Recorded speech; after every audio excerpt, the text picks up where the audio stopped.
오늘은 사무엘기상 13장 1절에서 10절 말씀을 통해서 사울이 하나님의 말씀에 불순종하고 레위 사람도 아닌 그가 불법으로 희생물을 드린 사건에 대해서 살펴보도록 하겠습니다. 사무엘기상 13장 1절에 보니까 사울이 1년을 통치했다 그렇게 기록하고, 이어서 그가 2년 동안 이스라엘을 통치한 뒤에 이렇게 기록하고 있습니다. 그냥 2년 동안 통치했다고 하면 되는데 1년을 통치하니라. 2년을 통치한 뒤에 사울이 왕이 되었지만, 왕이 되어서 왕국을 세웠다고 해서 바로 모든 것이 척척 손발이 맞게 돌아가는 그런 왕국이 형성되고 운영되지는 않습니다.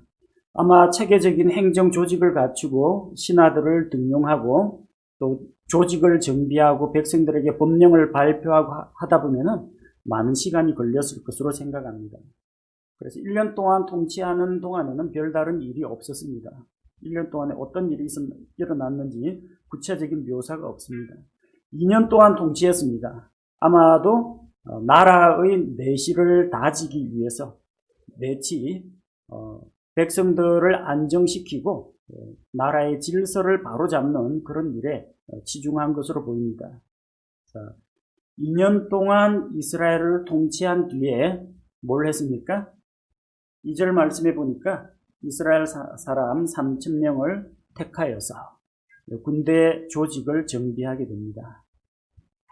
한 왕국이 든든히 서려면 군사 외교력도 필요한데, 가장 중요한 것은 백성이 경제적으로 안정된 가운데에서 또 한 마음을 이루는 가운데에서 내부 단속이 잘 돼야 바깥의 적들을 방어할 수가 있습니다.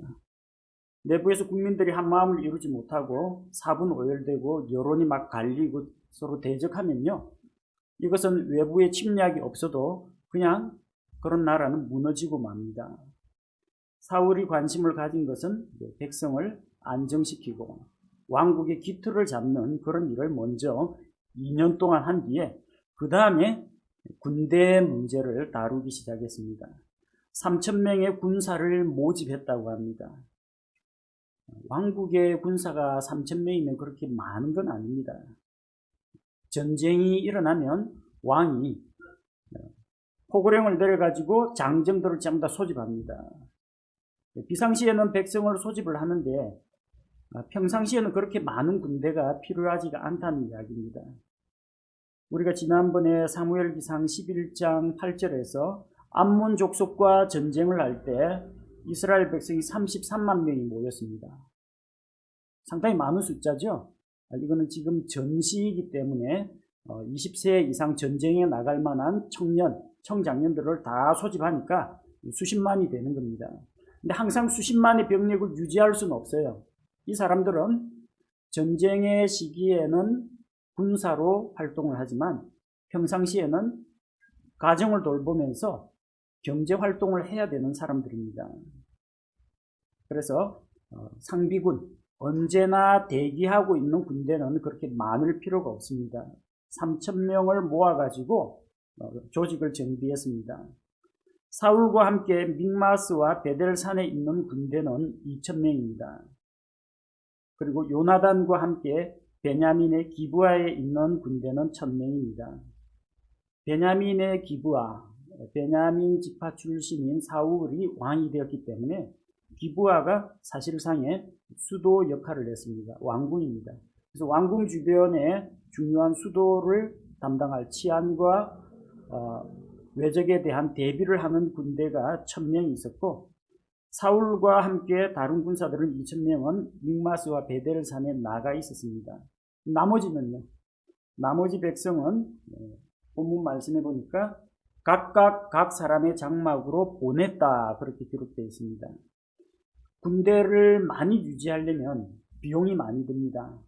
군인들에게 식량을 지급해야 되고요, 그 다음에 군인들이 머물 수 있는 숙소, 또 군인들에게 필요한 급여가 지급이 돼야 됩니다. 그래서 이 당시에는 아직까지 왕국의 초창기이고 인구가 많지 않기 때문에 상비군은 적게 편성하고 비상시에는 나팔을 불어서 병사들을 소집했습니다. 평화로운 시기에는 백성이 각각 자기 집으로 돌아가서 생업에 종사하는 것이 필요합니다. 그런데 3절에 보니까 어떤 일이 일어났느냐. 요나단이, 사울의 아들이죠. 요나단이 게바에 있던 블레셋 사람들의 수비대를 쳤습니다. 그리고 그 소식이 블레셋 사람들 귀에도 들어갔습니다. 수비대라는 게 말하자면요, 국경 수비대를 말합니다. 상대 진영에서 이쪽으로 침략해 오지 않을까, 미리 전초기지처럼 운영하는 병력이 이 수비대입니다. 자, 그런데 이스라엘 사람들 입장에서는 팔레스틴 땅은 하나님께서 아브라함의 언약에 따라서 자기들에게 주신 땅이에요. 수비대들이, 블레셋 수비대가 이스라엘 땅에서 이렇게 왔다 갔다 하고 정찰하는 게 이 사울의 아들 요나단 눈에는 그다지 좋지 않게 보였던 모양입니다. 그래서 그 수비대는 병력이 그리 많지 않습니다. 전초 기지에 나가서 이제 정탐하는 역할을 하기 때문에 공격해 버렸어요. 나중에 이제 살아남은 자들이 도망가서 본진에 가서 알렸겠죠. 자, 그래서 블레셋 사람들이 그 이야기를 들었습니다. 일이 벌어졌습니다. 조만간 블레셋과 한판 전쟁을 치러야 할 그런 상황입니다. 그래서 사울이 온 땅에 나팔을 불어서 히브리 사람들을 소집했습니다. 민수기 10장 말씀해 보면요. 민수기 10장 3절에 그들이 그것들을 불 때에는 온 집회 회중의 성막문에서 모여 내게로 나아올 것이요. 하나님께서 모세와 아론에게 은나팔을 2개를 만들라고 했습니다. 그래서 은나팔을 하나를 불면 백성의 우두머리들이 나옵니다. 은나팔 2개를 불면 온 백성이 모이는 겁니다. 사울이 나팔을 불어서 이 전쟁의 시기에 백성을 소집하기 시작했습니다. 우리나라 같으면은 지금 같은 경우에는 무선 통신이 있습니다. 무전을 치면 됩니다. 전화를 걸어가 연락할 수가 있습니다. 옛날에 그런 게 없죠. 뭘로 연락했겠습니까? 우리나라에는 그 봉화제도가 있어요. 봉수제도. 그래서 낮에는 연기를 피워 올리고 밤에는 불을 피워가지고 이쪽 산 저쪽 산에서 이제 봉수대에 불이 올라온 거면 자기도 불 붙입니다. 그럼 그거 보고 옆산 그 뒤에도 쭉 불을 붙입니다. 그래서 부산에 외구가 쳐들어왔다 하면은 한양까지 촉촉촉촉 봉화를 통해서 전달이 됩니다. 여러분이 나팔 불면 몇 킬로미터나 나갈 것 같습니까? 사람이 귀로 들을 수 있는 범위까지밖에 못 나가요. 근데 사울이 나팔 분다고 해서 다안에서 브에르세바까지 전부 다 집합한다는 게 사실상 불가능하죠. 근데 나팔을 불면 왜 모이느냐? 이 나팔 소리를 들으면요, 이웃 마을에서 따라서 나팔을 붑니다. 그 이웃에도 따라서 듣는 대로 이게 전쟁이나 무슨 변고가 생겼구나. 다 나팔을 붑니다.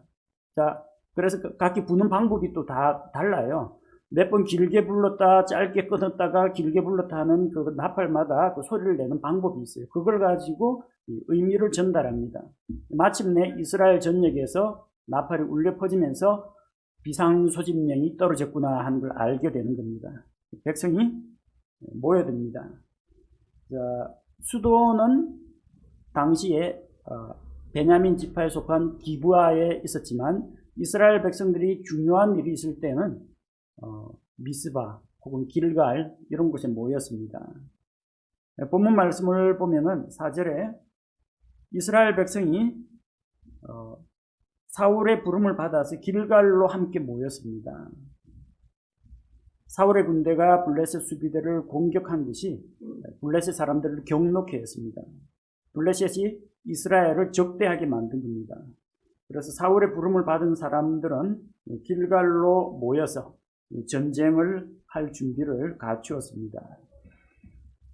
자, 전황이 어떻게 돌아가는지 한번 살펴볼까요? 5절에서 7절 말씀을 보니까 블레셋 사람들이 이스라엘과 싸우려고 함께 모였습니다. 블레셋 사람들은 팔레스타인 서쪽 해안, 그러니까 지중해 연안의 해안평야지대에 거주하고 있습니다. 블레셋 사람들은 5 부족이 모인 연맹체입니다. 그들이 각기 병력들을 보냈는데 자그마치 병거가 3만 대, 기병이 6,000명, 그리고 해변에 모래같이 많은 백성, 일반 보병들입니다. 많은 사람들이 모였어요. 자, 이 블레셋 사람들이 이제 단단히 작정을 하고 이스라엘을 치기로 하고 몰려왔는데 엄청난 숫자입니다. 병거가 3만 대라고 했거든요. 사람은 얼마나 될 것 같습니까? 당시 전쟁터에 나가는 병거는 4인승, 6인승, 8인승 이런 병거들이 많습니다. 그러니까 병거 하나에 4명이나 6명씩 탄다는 거죠. 3만 대니까 적어도 12,000에서 18,000명입니다. 전차 부대만 그 정도예요. 오늘날은 이 탱크 전차가 있죠. 전차 장갑차가 있는데 그 당시에는 장갑차, 전차 역할을 하는 것이 병거입니다. 병거 안에 들어가 있으면 앞에 말 모는 사람만 앞쪽에 자리하고 있고 그 병거 안에는 활 쏘는 군수들이 타고 있어요. 또 혹은 짧은 단창을 던지는 창병들이 그 안에 타고 있습니다. 그래서 이 말과 이 병거라는 이 엄폐물의 보호를 받는 가운데서 적진 가운데 뚫고 돌진하는 겁니다. 일반 보병들은 말 발굽에 깔려 죽습니다. 그리고 이 전차가 대열을 맞춰가지고 일제히 화살로 사격을 하면서 몰려오면 그 엄청난 위력을 발휘합니다. 자, 이 병거만 3만 대예요. 그리고 기병이 6,000명. 기병은 말을 타고 말 위에서 칼이나 창을 휘두르는 병력들을 이야기합니다. 기병이 6,000명인데 그 외에도 해변에 모래같이 많은 백성들, 일반 보병들은 그냥 모래같이 많이 몰렸습니다. 그들이 벳 아웬에서 동쪽으로 믹마스에 진을 쳤다고 했습니다. 자, 사울의 군대가 우리 앞서 살펴본 것처럼 2,000명의 군대가 믹마스와 베델 산에 있는 군대가 2,000명이라고 했었죠. 자, 벳 아웬에서 동쪽으로 믹마스에 진을 치고 이스라엘은 일단 병력을 집결해야 되기 때문에 집결 장소는 길갈입니다. 길갈에 모였습니다. 그런데 전쟁이 일어나기도 전에 벌써 문제가 발생했어요. 이스라엘 백성이 흩어지기 시작한 겁니다.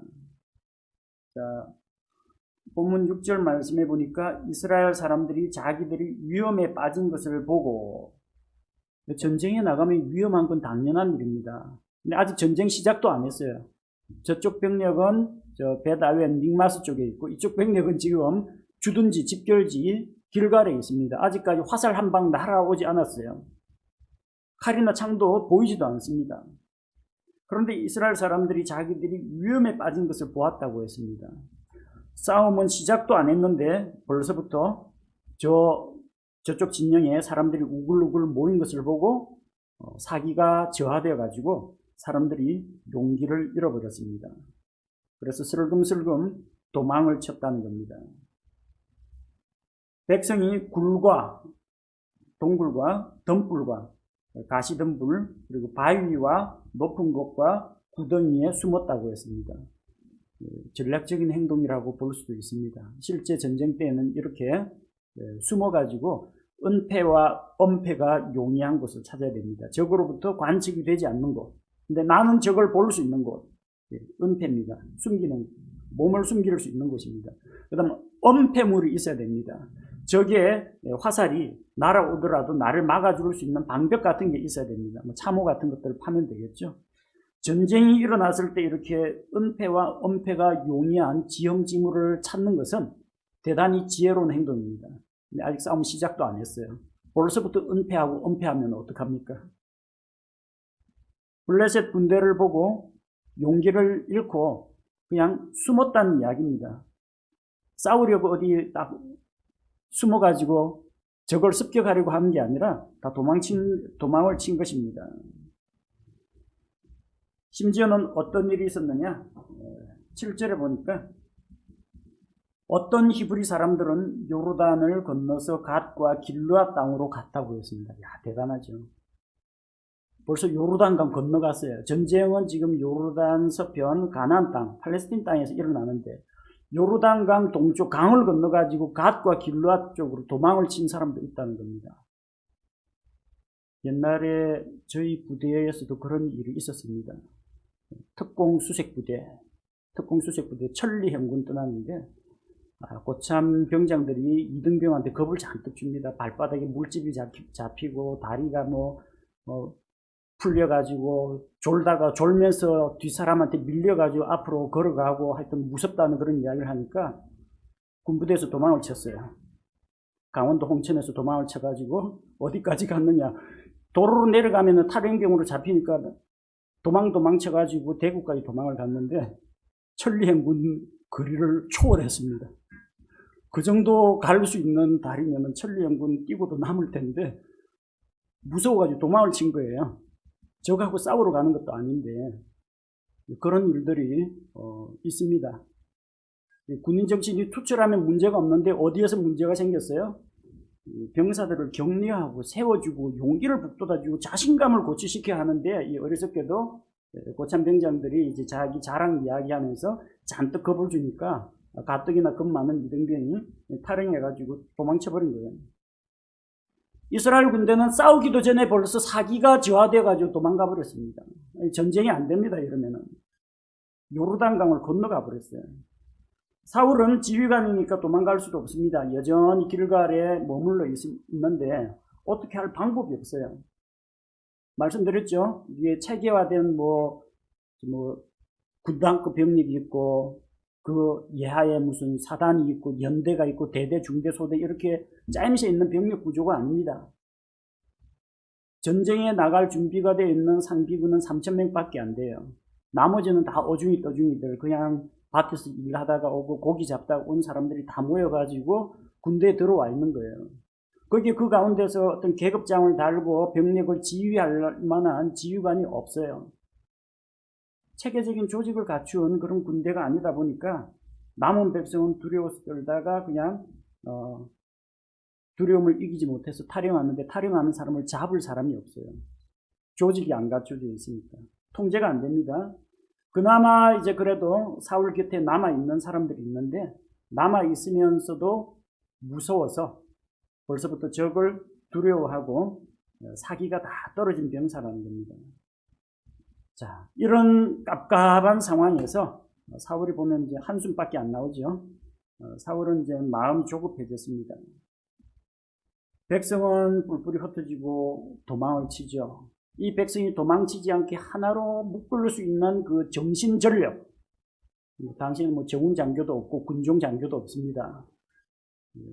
군종 목사님이라도 나와서 이게 딱 사기를 좀 고치시키고 정훈 장교가 나와서 병사들에게 탁 국가관, 대적관 이런 걸 해주면 좋겠는데 이 당시에 그런 게 없어요. 백성이 오로지 기다리는 것은 사무엘입니다. 영적 지도자 아닙니까? 사울이 와가지고 하나님의 말씀을 선포하고 하나님 앞에 같이 예배를 드리고 찬양 한번 부르고 나면은 백성의 마음이 좀 이게 안정이 될 텐데 사무엘이 안 오는 겁니다. 사무엘이 와야 돼. 대언자 사무엘이 와야 되는데 사울의 마음이 조급해졌습니다. 원래 약속하기로 7일 뒤에 보기로 약속을 했거든요. 사울이 사무엘과 약속한 1회 동안 기다렸는데 약속한 기한 안에 대언자 사무엘이 오지 않습니다. 백성의 마음을 하나로 묶어주고 하나님의 말씀을 선포하고 하나님께서 주시는 말씀으로 용기를 북돋아줘야 할 사람이 와야 되는데 구심점이 없다는 겁니다. 시간이 흐르면 흐를수록 그 7일 동안에 사무엘 기다리는 7일 동안에 병사들이 흩어지는 것을 멍하니 지켜볼 수밖에 없어요. 잡으러 다닐 수도 없어요. 이 잡으러 다니면 저쪽에서 도망을 치고 하니까. 자, 그래서 사울이 하나님께 직접 희생 제사를 드리기로 합니다. 정말 피치 못할 사정으로 부득이하게 대언자가 없으니까 내가 하나님께 제사를 드리겠다. 그래서 번제 헌물과 화평 헌물을 가져오라 해가지고 자기가 제사장도 아니고 레위 사람도 아닌데 자기가 하나님께 희생 제물을 드리는 겁니다. 당시에 왕이 할 수 있는 일과 제사장이 할 수 있는 일과 대언자가 할 수 있는 일은 엄격하게 구분되어 있었습니다. 사사시대까지는 그런 구분이 없었어요. 저 까마득한 저 족장시대에도 그런 구분이 없었어요. 아브라함은 자기가 직접 양 잡아가지고 하나님께 희생제사 드렸습니다. 아브라함이 레위 사람이에요. 레위는 아직 태어나지도 않았어요. 아브라함, 이삭, 야곱. 야곱의 아들이 레위인데 레위 사람이고 제사장이고 없던 시절입니다. 아브라함과 거의 동급 혹은 그보다 더 이전 사람으로 추정되는 욥도 자기 아들들을 위해서 하나님 앞에 혹시 내 아들들이 마음속으로 범죄했을지도 모른다 하고 하나님께 희생 헌물을 드렸습니다. 욥은 제사장 아닙니다. 근데 그 족장 시대에는 그런 일들이 있었다는 겁니다. 그런데 출애굽 이후에 제사장 제도, 성막, 율법 이런 것들이 주어진 다음부터는 이게 제사장이 하나님께 제사 드리는 일을 담당했습니다. 사사 시대에는 사무엘이 삼중 직분을 가졌다고 했죠.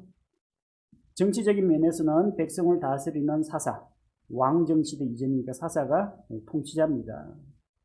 또한 하나님의 말씀을 대언하는 대언자, 또한 레위 사람으로서 그 당시에 제사장 체계가 무너지고 하나님의 성막이 버림을 받은 바 되었기 때문에 사무엘이 하나님 앞에 희생 헌물을 드렸습니다.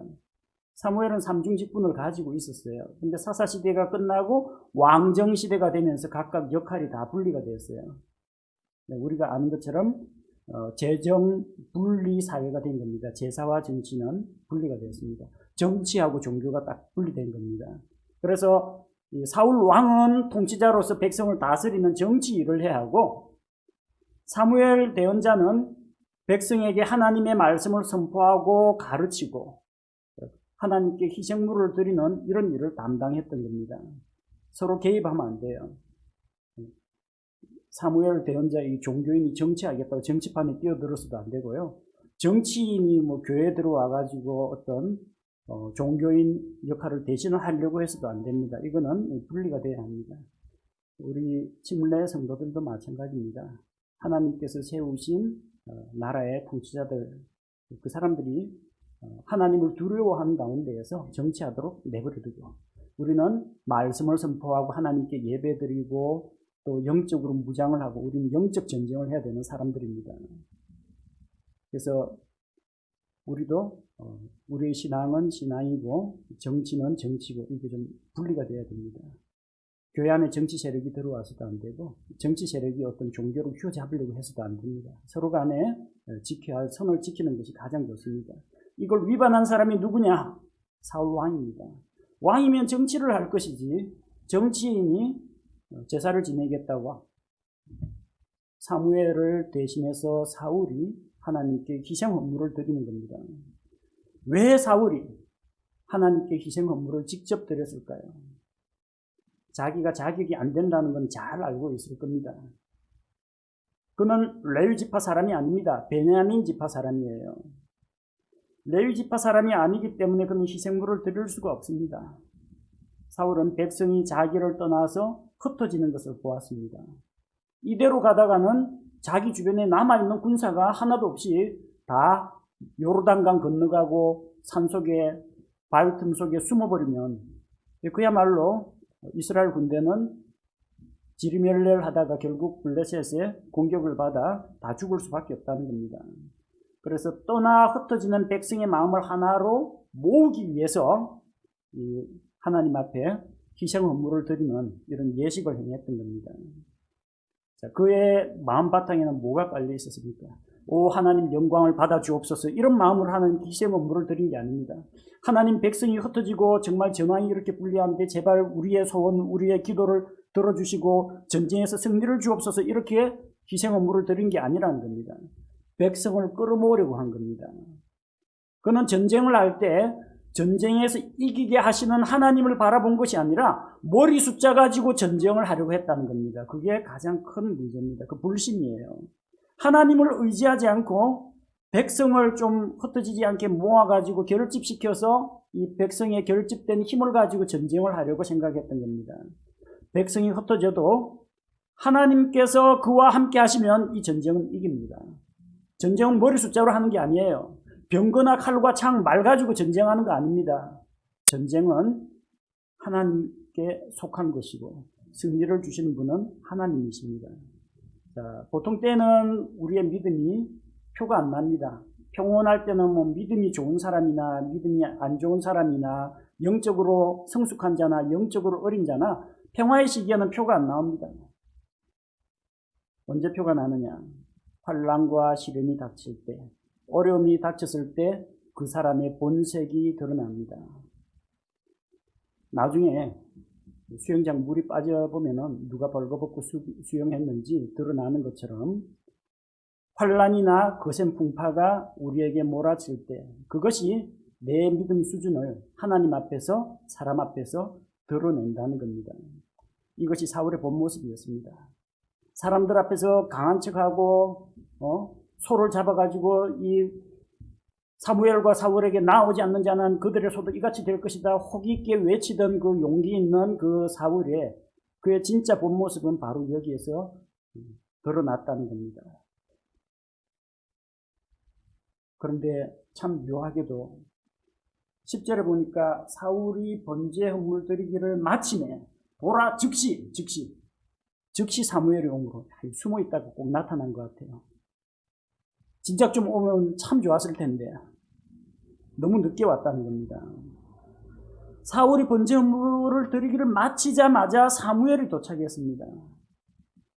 사울의 마음속에는 원망이 가득했을 겁니다.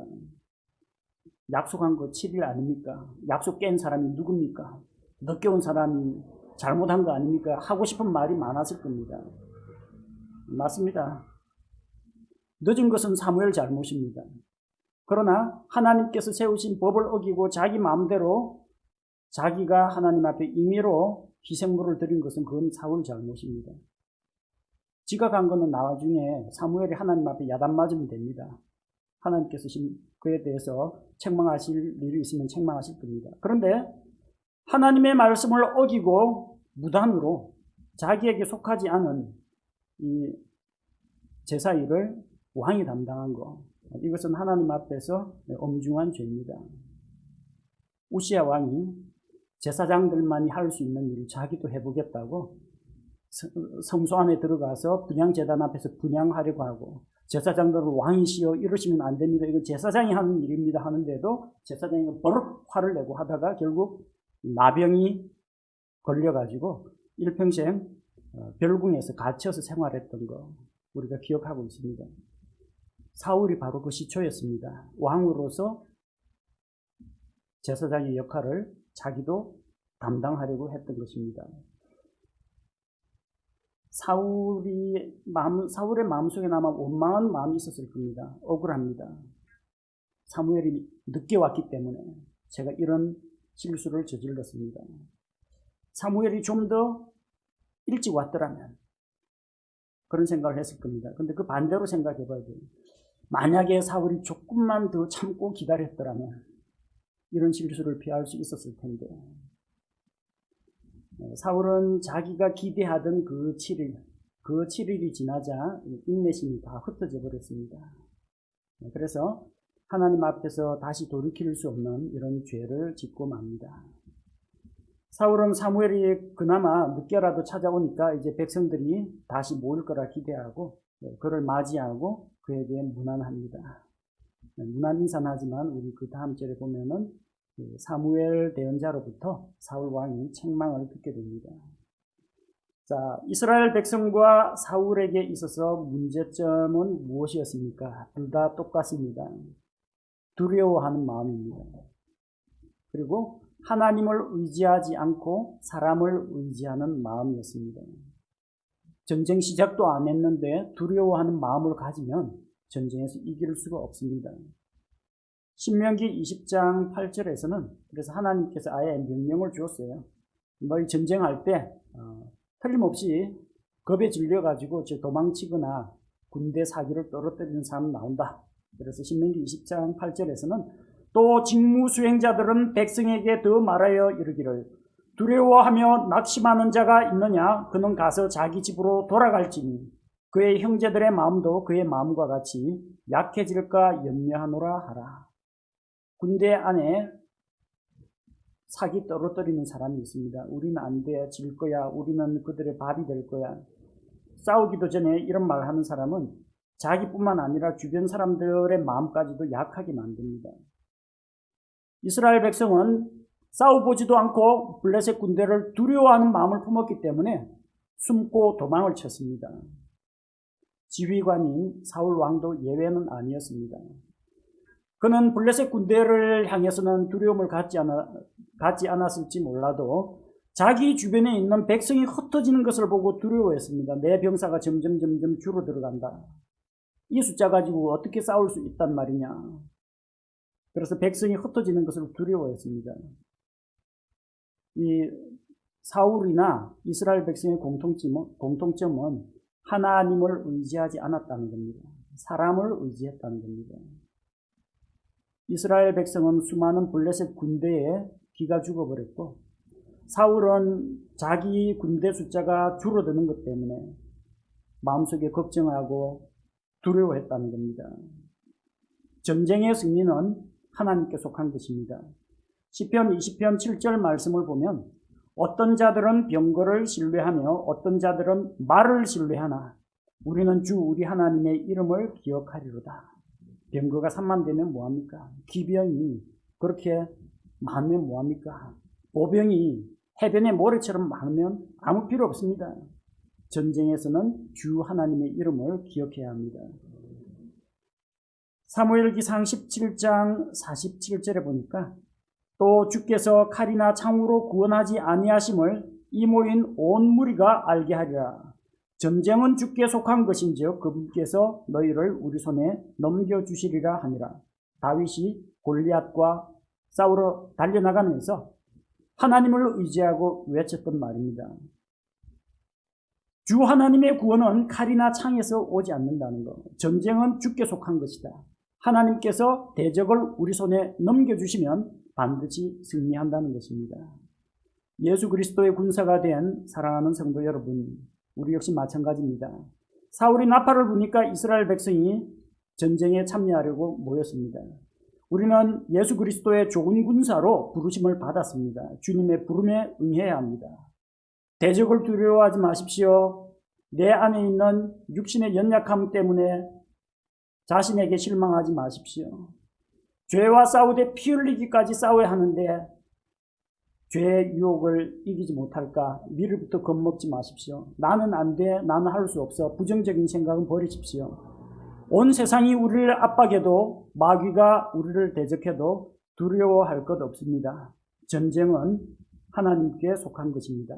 하나님을 의지하고 믿음의 싸움을 싸우는 그런 성도가 되시기 바랍니다.